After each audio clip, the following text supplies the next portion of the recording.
యేసుని ప్రేమ ఛానల్కి స్వాగతం. దయచేసి ఈ ఛానల్ని లైక్ చేయండి, షేర్ చేయండి, సబ్స్క్రైబ్ చేయండి. ప్రియ శ్రోతలారా, ఈరోజు మనము 100వ కీర్తనతో పాఠం ప్రారంభించుకుంటాము. ఇది హల్లెలూయా పాట. సమస్త దేశములారా, యెహోవాకు ఉత్సాహధ్వని చేయండి. సంతోషముతో యెహోవాను సేవించండి. ఉత్సాహగానం చేస్తూ ఆయన సన్నిధికి రండి. సంతోషంతో దేవుణ్ణి సేవించాలి. తప్పిపోయిన కుమారుని అన్న తండ్రి దగ్గరే ఉంటూ సంతోషము లేకుండా సణుక్కుంటూ సేవ చేశాడు. దేవుని సన్నిధిలోకి వచ్చి ఆయనను స్తుతించాలి, ఆనందించాలి. ఆయనకు ఉత్సాహధ్వని చెయ్యాలి. దేవుణ్ణి స్తుతించండి, మహిమపరచండి, ఆరాధించండి. దేవుణ్ణి స్తుతించాలి, ఎక్కువ స్తుతించాలి. ఆరాధించాలి, ఎక్కువ ఆరాధించాలి. ఆనందించాలి, సంతోషించాలి. ఉత్సాహంతో దేవుని సన్నిధిలో ప్రవేశించాలి. దేవుడు మనకు అన్ని ఆశీర్వాదాలు ఇచ్చాడు. వాటిని వాడుకోవడం చేతగాకపోతే మనమే నష్టపోతాము. స్తుతివాక్యాలు బైబిలులో కొన్ని ఉన్నాయి. ఎఫెసీ పత్రిక 1వ అధ్యాయం 3వ వచనం. మన ప్రభు అయిన యేసుక్రీస్తు యొక్క తండ్రి అయిన దేవుడు స్తుతింపబడునుగాక. ఆయన క్రీస్తునందు పరలోక విషయములలో ఆత్మ సంబంధమైన ప్రతి ఆశీర్వాదమును మనకు అనుగ్రహించాడు. మరొక స్తుతి పాఠమున్నది. ప్రకటన గ్రంథం 1వ అధ్యాయం 5, 6 వచనాలు. భూపతులకు అధిపతి అయిన యేసుక్రీస్తు నుండి కృపా సమాధానములు మీకు కలుగునుగాక. మనలను ప్రేమిస్తూ తన రక్తము వలన మన పాపముల నుండి మనలను విడిపించిన వానికి మహిమా ప్రభావము యుగయుగములు కలుగునుగాక. ఆమేన్. ఆయన మనలను తన తండ్రి అయిన దేవునికి ఒక రాజ్యముగాను యాజకులనుగాను చేశాడు. సృష్టి యావత్తు దేవుణ్ణి స్తుతించాలి. 100వ కీర్తన 3వ వచనం. యెహోవాయే దేవుడని తెలుసుకొనండి, ఆయనే మనల్ని పుట్టించాడు. మనము ఆయన వారము, మనము ఆయన ప్రజలము, ఆయన మేపే గొర్రెలము. ఆదిమ సంఘం ఎంతో ఆసక్తిగా ప్రార్థించింది. ఆయన సృష్టికర్త, ఆయనే ఈ ప్రపంచాన్ని నిర్మించినవాడు. అపొస్తల కార్యములు 4వ అధ్యాయం 24వ వచనంలో సంఘం ఏమని ప్రార్థించింది? నాథా, నీవు ఆకాశమును, భూమిని, సముద్రమును, వాటిలోని సమస్తమును కలుగచేసిన వాడవు. దేవుడు మన సృష్టికర్త, మనము ఆయన ప్రజలము, ఆయన మేపే గొర్రెలము. నీవు ఆయన గొర్రెవా? ఎలా అయ్యావు? మొదట నీవు విమోచించబడాలి. కాపరి గొర్రెల కోసమై ప్రాణం పెట్టాడు, అంతేకాని గొర్రె కాపరి కోసం ప్రాణం పెట్టలేదు. ఈ కీర్తనలో చెప్పబడిన గొర్రెలు ఎవరు? ఇశ్రాయేలు ప్రజలు. యెహోవాయే వారి కాపరి. అయితే ప్రభు అన్నాడు, ఈ దొడ్డివి కాని వేరే గొర్రెలు నాకున్నాయి, వాటిని కూడా నేను తోడుకొని రావాలి. యోహాను సువార్త 10వ అధ్యాయం 14 నుండి 16వ వచనం వరకు. నేను గొర్రెలకు మంచి కాపరిని. తండ్రి నన్ను ఏలాగు ఎరుగునో, నేను తండ్రిని ఏలాగు ఎరుగుదునో, అలాగే నేను నా గొర్రెలను ఎరుగుదును. నా గొర్రెలు నన్ను ఎరుగును. గొర్రెల కొరకు నా ప్రాణం పెడుతున్నాను. ఈ దొడ్డివి కాని వేరే గొర్రెలు నాకు కలవు, వాటిని కూడా నేను తోడుకొని రావాలి. అవి నా స్వరం వింటాయి. అప్పుడు మంద ఒక్కటి, గొర్రెల కాపరి ఒక్కడు. యెహోవా ఇశ్రాయేలుకు కాపరి. అంతేకాదు, ఆయన ఈ రోజున నీకు నాకు కాపరి. మనము ఆయనకు చెంది ఉన్నాము. 100వ కీర్తన 4వ వచనం. కృతజ్ఞతాస్తుతులు సమర్పిస్తూ ఆయన గుమ్మములలో ప్రవేశించండి. కీర్తనలు పాడుతూ ఆయన ఆవరణములలో ప్రవేశించండి. ఆయనను స్తుతించండి, ఆయన నామమును ఘనపరచండి. యెహోవా దయాళుడు, ఆయన కృప నిత్యము ఉంటుంది. ఆయన సత్యము తరతరములు ఉంటుంది. దేవుని యొక్క దయాదాక్షిణ్యములు ఎంతో విస్తృతమైనవి. ఏలియా బీద విధవరాలికి సహాయం చేశాడు. ఆమె తొట్టిలో పిండి ఎన్నటికీ తక్కువ కాలేదు. 100వ కీర్తన చిన్నదే అయినా గొప్ప కీర్తన. ఇప్పుడు 101 కీర్తనకు రండి. ఈ కీర్తన రాజును గురించినది. ఆయన నీతిరాజు, ఆయనే తీర్పరి. ఇది దావీదు కీర్తన. ఇందులో 6 వచనాలున్నాయి. యేసుక్రీస్తే స్తుతులకు పాత్రుడు, ఆయనే నీతి సమాధానములకు అధిపతి. ఆయన ఈ భూమిని పరిపాలించబోతున్నాడు. ఇది ప్రవచనాత్మకమైన కీర్తన. దావీదు సింహాసనాన్ని అలంకరించబోయే సార్వభౌముడు. ఆయన దావీదు కుమారుడు. ఆయనను గురించే ఈ కీర్తన రాయబడింది. ప్రియ శ్రోతలారా, ప్రవచనములలోని క్రీస్తును సందర్శించండి. 1 వచనం, నేను కృపను గూర్చి న్యాయమును గూర్చి పాడతాను, యెహోవా నిన్ను కీర్తిస్తాను. కృప, న్యాయము ఈ రెండిటికి ఈ రోజుల్లో సమన్వయం కుదరదు. దేవుడు ఈ రెండిటినీ సమన్వయపరచగలడు. నీతిరాజు, శాంతిరాజు ఆయనే. ప్రభు అయిన యేసుక్రీస్తు, నిర్దోష మార్గమున వివేకముతో ప్రవర్తిస్తాను. నీవు ఎప్పుడు నా వద్దకు వస్తావు? నా ఇంట యథార్థ హృదయముతో నడుచుకుంటాను. ఈ వచనంలోని ప్రవచనం గుర్తించండి. ప్రభు అయిన యేసుక్రీస్తే ఇక్కడ కనిపిస్తున్నాడు. యేసు తన తండ్రి ఇంట యథార్థ హృదయంతో ఉన్నవాడు. యేసు ప్రభువు తనను తాను ఎంతో తగ్గించుకున్నాడు. అయితే ఒకానొక రోజు ఆయన మహిమలో ప్రత్యక్షమవుతాడు. 1 కొరింథీ 15:28 వచనం. సమస్తమును ఆయనకు లోబరచబడినప్పుడు దేవుడు సర్వములో సర్వమగు నిమిత్తము కుమారుడు తనకు సమస్తమును లోబరచిన దేవునికి తానే లోబడతాడు. యేసుక్రీస్తు పరిపాలనను గురించి 4 నుండి 8 వచనం వరకు చెప్పబడింది. మూర్ఖచిత్తుడు నా వద్ద నుండి తొలగిపోవాలి, దౌష్ట్యమును నేను అనుసరింపను. తమ పొరుగువాణ్ణి చాటుగా దూషించేవాణ్ణి నేను సంహరిస్తాను. అహంకార దృష్టి గల వారిని, గర్వించిన హృదయము గల వారిని నేను సహింపను. నా వద్ద నివసించేటట్లు దేశంలో నమ్మకస్తులైన వారిని నేను కనిపెడుతున్నాను. నిర్దోష మార్గమందు నడిచేవారు నాకు పరిచారకులవుతారు. మోసము చేసేవాడు నా ఇంట నివసింపరాదు. అబద్ధాలాడేవాడు నా కన్నుల ఎదుట నిలవడు. యెహోవా పట్టణములో నుండి పాపము చేసే వారందరినీ నిర్మూలం చేయటానికి దేశమందలి భక్తిహీనులందరినీ ప్రతి ఉదయమున నేను సంహరిస్తాను. ఈ లోకములో, ఈ భూమి మీద యేసు ప్రభువు యొక్క పరిపాలన విధానం ఇక్కడ వర్ణించబడింది. యేసు ప్రభువే మహాతీర్పరి. ఆయన తీర్పునకు తిరుగులేదు.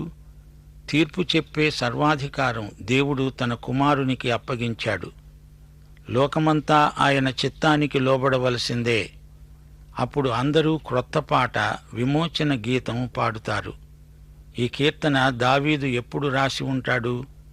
తన రాజ్యారంభంలో తన పరిపాలనలోని ప్రత్యేకతను చూపటానికి రాశాడు. అయితే దేవుని సహాయం కూడా కోరుతున్నాడు. దేవుని వెంబడి నడిచేవారు యథార్థంగా ప్రవర్తించాలి. స్వార్థం ఉండకూడదు. మోసం చేయకూడదు. దేవుని వాక్యాన్ని పాటించాలి. కుటుంబంలో దేవుని వాక్య ప్రమాణాలు పాటించాలి. కుటుంబంలో నిష్కళంకంగా బ్రతకటం దేవునికి మహిమ. దావీదుకు నమ్మకస్తులైన పనివారు కావాలి. అయితే దావీదు కుమారుడైన యేసుక్రీస్తుకు విశ్వసనీయులైన క్రైస్తవులు ఈ రోజున కావాలి. ఇప్పుడు 102 కీర్తన వినండి. ఈ కీర్తనలో నిరాశా నిస్పృహలలో ఉన్న దేవుని బిడ్డలకు గొప్ప సందేశం ఉన్నది. మన దేవుడు సజీవుడు, నిత్యుడు, మార్పులేనివాడు. అలాంటి దేవుణ్ణి మనము మనస్ఫూర్తిగా నమ్మగలం. అలనాడు మన పితరులకు సహాయము చేసిన దేవుడే ఈ రోజున మనకు సహాయం చేయగలడు.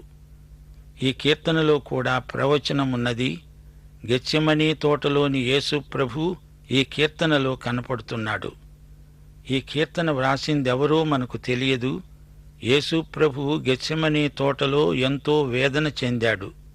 ఆ చిత్రపటం ఇందులో మనము చూడవచ్చు. అయితే ఈ కీర్తనలో మనకు నేటి కాలానికి సరిపడే సందేశము కూడా ఉన్నది. 1 వచనం, యెహోవా నా ప్రార్థన ఆలకించు, నా మొర్ర నీ వద్దకు చేరనియ్యి. హెబ్రీ పత్రిక 5వ అధ్యాయం 7వ వచనం, శరీరధారి అయి ఉన్న దినములలో మహారోదనముతో కన్నీళ్లతో తనను మరణము నుండి రక్షించగలవానికి ప్రార్థనలను యాచనలను సమర్పించి భయభక్తులు కలిగి ఉన్నందున ఆయన అంగీకరించబడ్డాడు. ఈ ప్రార్థనలోని ముఖ్యాంశాలు వినండి. దేవా, నా కష్టదినమున నాకు విముఖుడవై ఉండవద్దు. నా ప్రార్థనలకు సత్వరముగా జవాబివ్వు. నా ఎముకలు కాలిపోతున్నాయి, నా దినాలు తరిగిపోతున్నాయి. నా హృదయానికి ఎండదెబ్బ తగిలింది, అన్నం సహించదు. నా ఎముకలు నా దేహానికి అంటుకొని పోయాయి.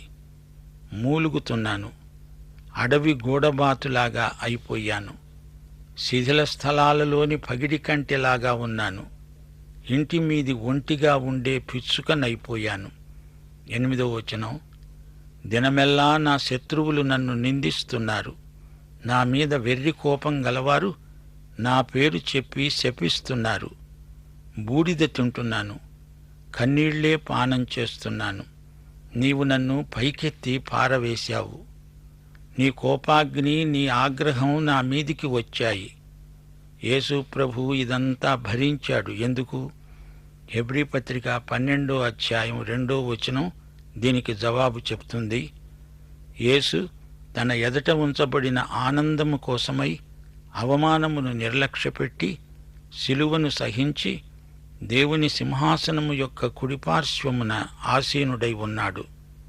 ప్రియ శ్రోతలారా, యేసు ప్రభు శ్రమలు ఎంత తీవ్రమైనవో మనము ఊహించలేము. యెహోవా, నీవు నిత్యము సింహాసనాసీనుడవు. నీ నామస్మరణ తరతరములు ఉంటుంది. నీవు లేచి సీయోనును కరుణిస్తావు. దానిమీద దయచూపడానికి కాలము వచ్చింది, నిర్ణయకాలమే వచ్చింది. యేసుక్రీస్తు వారి కోసం చనిపోయాడు. యోహాను సువార్త 11వ అధ్యాయం 52వ వచనం, యేసు ఆ జనము కొరకు మాత్రమే గాక చెదరిపోయిన దేవుని పిల్లలను ఏకముగా సమకూర్చడానికి సావునై ఉన్నాడని కయప ప్రవచించాడు. ప్రభువు రెండోసారి వచ్చినప్పుడు సీయోనును పునర్నిర్మిస్తాడు. 16వ వచనం, యెహోవా సీయోనును కట్టాడు, ఆయన తన మహిమతో ప్రత్యక్షమయ్యాడు. ప్రభువు యొక్క మరణములో ఈ ఆశీర్వాదం ఇమిడి ఉన్నది. జనములు రాజ్యములు కూర్చబడతాయి. సీయోనులో యెరూషలేములో మనుష్యులు ఆయన నామఘనతను ప్రకటిస్తారు. చెరసాలలో ఉన్నవారిని, చావునకు విధింపబడిన వారిని ఆయన విడిపిస్తాడు. సృజించబడబోయే జనము యెహోవాను స్తుతిస్తారు. 25 నుండి 27వ వచనం వరకు, ఆదియందు నీవు భూమికి పునాది వేశావు. ఆకాశములు కూడా నీ చేతి పనులే. అవి నశిస్తాయి, గాని నీవు నిలిచి ఉంటావు. అవన్నీ వస్త్రము వలె పాతగిల్లుతాయి. ఒకడు అంగవస్త్రము తీసివేసినట్లు నీవు వాటిని తీసివేస్తావు. అవి మార్చబడతాయి. నీవు ఏకరీతిగా ఉన్నవాడవు. నీ సంవత్సరాలకు అంతము లేదు.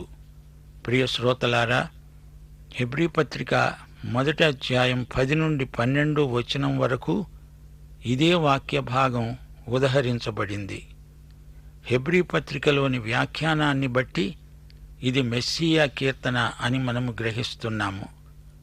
102వ కీర్తన మెస్సియా కీర్తన అనడానికి క్రొత్త నిబంధన వెలుగు మనకు లభిస్తున్నది.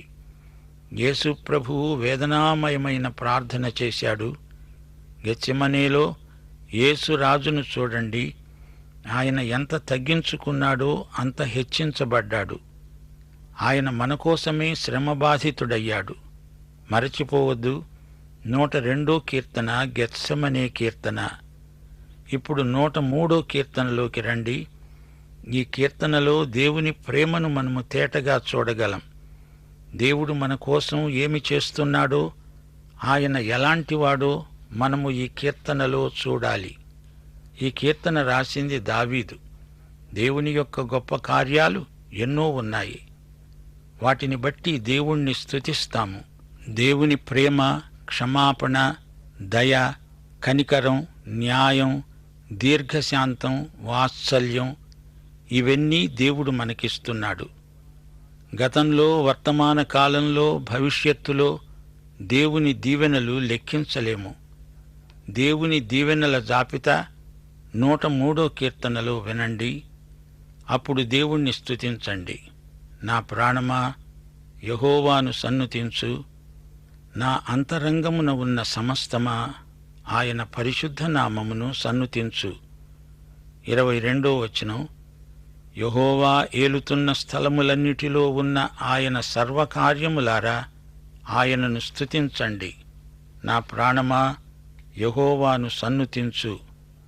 ప్రకృతి అంతా, దేవదూతలందరూ, సమస్తము దేవుణ్ణి స్తుతించాలి. ఆయన మన కొరకు చేసిన ఉపకారములలో దేనిని మరువకూడదు. 17-18 వచనాలు, ఆయన నిబంధనను గైకొంటూ ఆయన కట్టడలను అనుసరించి నడుచుకునే వారి మీద, యెహోవాయందు భయభక్తులు గలవారి మీద ఆయన కృప యుగయుగములు నిలుస్తుంది. ఆయన నీతి వారికి పిల్ల తరమున నిలుస్తుంది. 21వ వచనం, యెహోవా సైన్యములారా, ఆయన చిత్తము నెరవేర్చే ఆయన పరిచారకులారా, మీరందరూ ఆయనను స్తుతించండి. సోదరుడా, సోదరి, నీ జీవితమే దేవునికి స్తుతి అన్నట్లు ఉన్నదా? 7వ వచనం, ఆయన మోషేకు తన మార్గములను తెలియచేశాడు, ఇశ్రాయేలు వంశస్థులకు తన క్రియలను కనపరిచాడు. ధర్మశాస్త్రం మోషే ద్వారా వచ్చింది. ధర్మశాస్త్రంలో దేవుని ఉన్నత ప్రమాణాలను చూడగలం. దశాజ్ఞలను చూడండి. వాటిని బట్టి దేవుని స్వభావాన్ని, ఆయన నీతిమత్వాన్ని గ్రహించగలం. 12వ వచనం, పడమటికి తూర్పు ఎంత దూరమో ఆయన మన అతిక్రమాలను మనకు అంత దూరపరచి ఉన్నాడు. తూర్పు పడమరలు ఎన్నడూ కలవవు. అంత దూరం మన పాపాలను ఆయన విసిరిపారేశాడు, క్షమించాడు, మరిచిపోయాడు. మన గతాన్ని ఆయన క్షమించి మరిచిపోయినప్పుడు వికృతమైన భూతకాలపు భూతాన్ని మనము చూడనక్కర్లేదు. దేవునికి స్తోత్రం. ప్రభు అయిన యేసుక్రీస్తు వారి దివ్యకృప, తండ్రి అయిన దేవుని పరమ ప్రేమ, పరిశుద్ధాత్మ యొక్క అన్యోన్య సహవాసము మనకందరికీ సదాకాలము తోడై ఉండునుగాక. ఆమేన్. దయచేసి ఈ ఛానల్ని లైక్ చేయండి, షేర్ చేయండి, సబ్స్క్రైబ్ చేయండి.